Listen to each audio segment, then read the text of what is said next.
Hello. I felt like they should have had some walk-on music. Usually I have some music like, Who Run the World? Girls. Who Run the World? That's usually my thing. So thank you so much, Replicant, for having me. But I asked the question, is the future here? And when I think about that, I pose that as I was thinking about that question, is the future here? So, is the future here? So I'm telling you a story how I uploaded, there's a selfie. So this is me after I've been hanging out with my kids at Galveston. I look exhausted, I look tired, no makeup, hair looks kind of crazy. And I was talking to a friend as I was coming to Replicant, and Cy and I, and you'll meet Cy, and I said to Cy, I have this headshot that's kind of crazy looking, and he goes, Camille, did you see my LinkedIn post of my new headshot? And I said, no, let me check you out, Cy. So I checked Cy out. Cy looks amazing. Cy is like supermodel, headshot. I'm like, how'd you get that? And I'm like, how much did you pay? What'd you do? And he goes, Camille, let me tell you my secret. And I was like, tell me the secret. And I said, okay. And he was like, are you sure you want to know how I got this look? And I'm thinking, okay, how did he get this look? So he says to me, check out this website. So I go to the website, and 60 minutes later and $29.95 later, here I am, supermodel! I was like, bam, there it is. I said, Cy, I have a new LinkedIn profile picture. If I were single, I'd have a new Tinder photo. And I answer the question to you, is the future here? The future is here.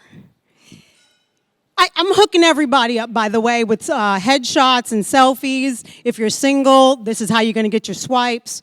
But I asked the question, is the future here? The future is here. I am a mom of 2 kids. I don't have time to go out and do a full photo shoot. You think about how long it takes to have outfit changes and makeup and hair. I was able to do this photo in 60 minutes with about 10 of my wild-looking selfies like you just saw. And they were able to create this. Is the future here? The future is here. I think about, as a leader of an organization, that we have to be looking around the corner. We have to know what's next, what's coming. How are we going to innovate for our organizations? And that is going to be the fact that we have to be inspired to take action. It is no longer the time where we can wait and see what's going to happen. We have to go out there and look for what's next, what's coming. And I love what Brad said. Brad said, AI is going to open up access. It is going to open up opportunities. And so when I think back, do I have $2,000 to go and do a full headshot, a session? No, I had, though, $29.95. And I was able to do that. So again, thinking about, we really need to, how do we get to that point where we are taking action? I think about when I started with Hippo, and I was given a contact center, and we had hold times that were ridiculous. 4-hour hold times. We had staff attrition. We had so many issues that I had to solve. And as a leader of an organization, I knew that I had to solve that with what's next, because it wasn't working. What was working before was not going to work as we were moving towards COVID and all of the issues. I joined Hippo January 2020. January 2020, remember that date. COVID hit where they shut down everything March 13th, 2020. And I remember March 13th, 2020, because that's my birthday. and everything shut down. So now I had a contact center that had increased call volume, decreased staff that were getting sick, and I had all these issues. But as a leader, I had to take action. I had to know, what am I going to do to get my call center moving forward and moving forward quickly in this time of craziness. And so I knew that implementing and doing things differently was going to move the bar. I started with Hippo as a director of customer support. And I said, this is going to be the feather in my hat. I am going to take this opportunity, this challenge that my contact center is facing, and I am going to become VP. I'm going to use this.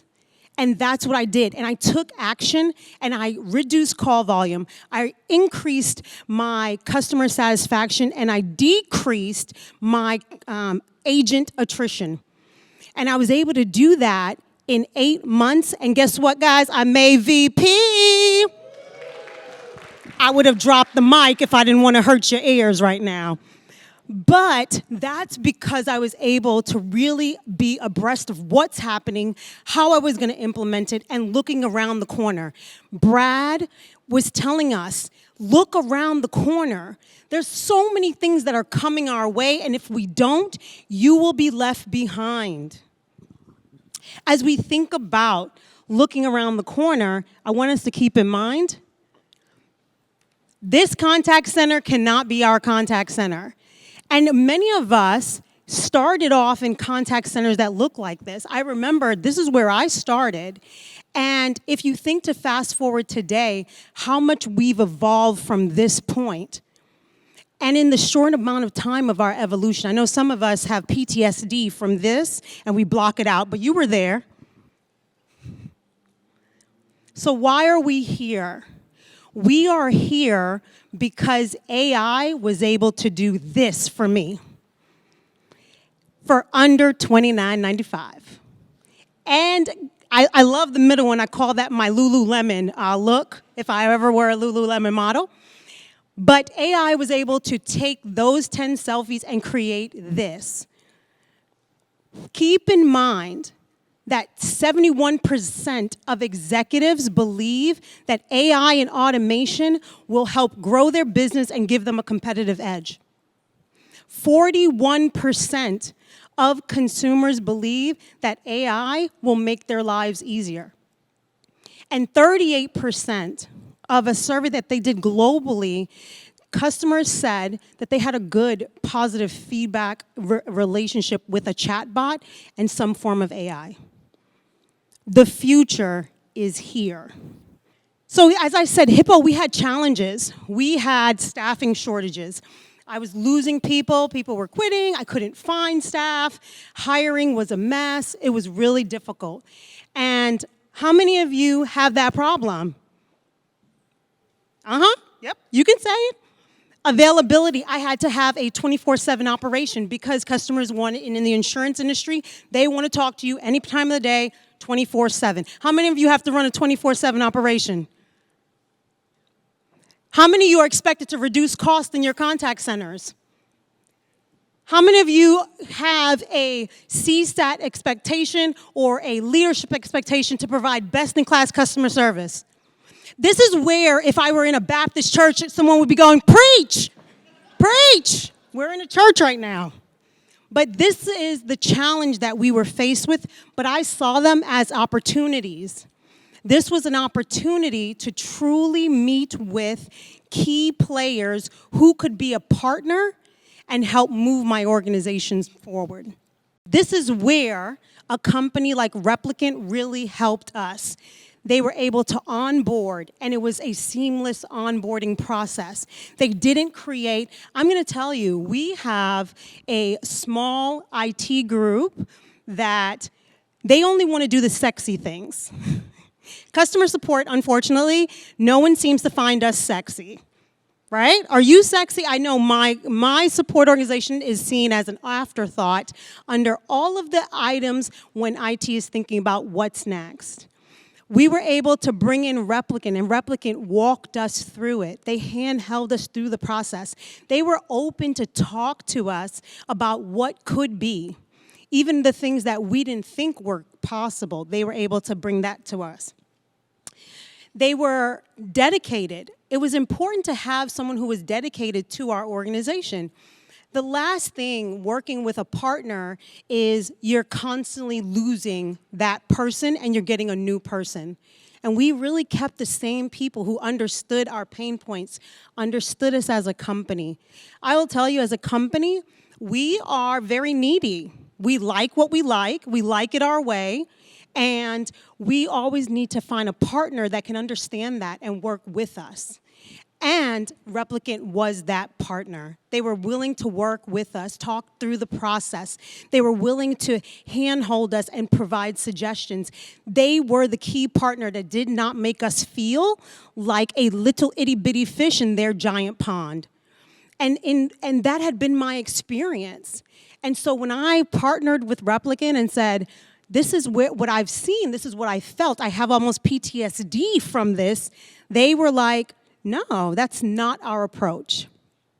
And I want you to know that when you leave here, really it should be about taking action. We are never going to get rid of the human. It will be a human-machine relationship. And that will be me at that point, even 10 years from now, as I continue to do my selfies and update my photos. But keep in mind that the relationship is truly a human relationship, regardless of bringing in the tech. And I don't think that consumers, as they continue to experience and engage with our technology, that they will see it as a negative. This is their expectation. Think about Amazon. Think about the expectations that they've created. We have to create this better experience, this better expectation, that when a customer does engage with us, it is a great relationship. It's a great experience. And we can do that by doing tech and human. One will not be without the other. I also want to say the last thing. All of these pictures outside of my selfie were AI generated. Thank you.